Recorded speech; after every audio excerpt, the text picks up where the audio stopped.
This is a 5-minute update.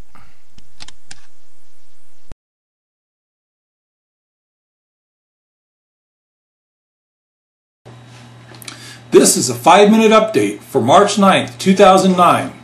The Dow Jones Industrial Average tumbled nearly 80 points again Monday as Google and Cisco were considered new Dow candidates, replacing Citigroup and General Motors.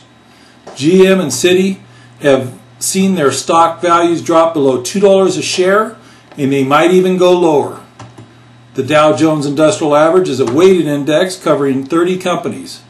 The average has changed considerably since the Dow Jones Company chose just 12 companies to follow in 1896. Back then, the primary focus was on industrial companies and railroads.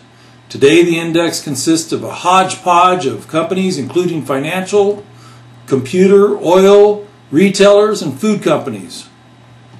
Originally sparked by the subprime lending collapse, the recession has affected the financial sector the most.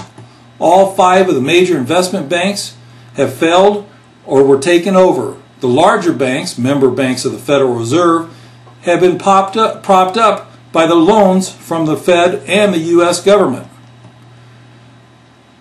In late 2007, Citigroup shares were selling for $55 a share, while GM was selling for $42. Today, Citi is selling for $1.05 and GM is selling for $1.68. Both companies have received bailout money and would likely be insolvent without it.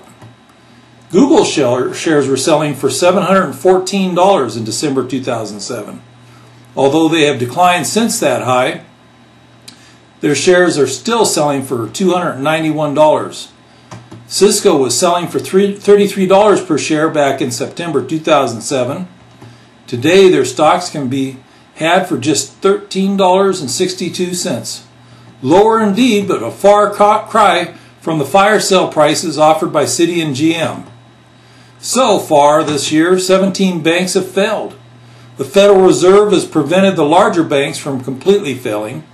Washington Mutual was absorbed by J.P. Morgan Chase, and Wachovia was taken over by Wells Fargo. On February 10th, Fed Chairman Bernanke said it was not fair that small banks are allowed to fail while the big ones get bailed out.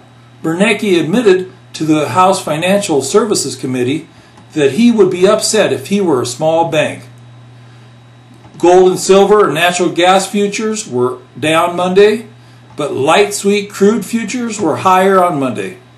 Dennis Gartman, an economist and the editor of Gartman Letter in Suffolk, Virginia, said, unless there is a sudden upward shift in gold holdings by the ETFs, weak demand for jewelry will weigh upon the gold price.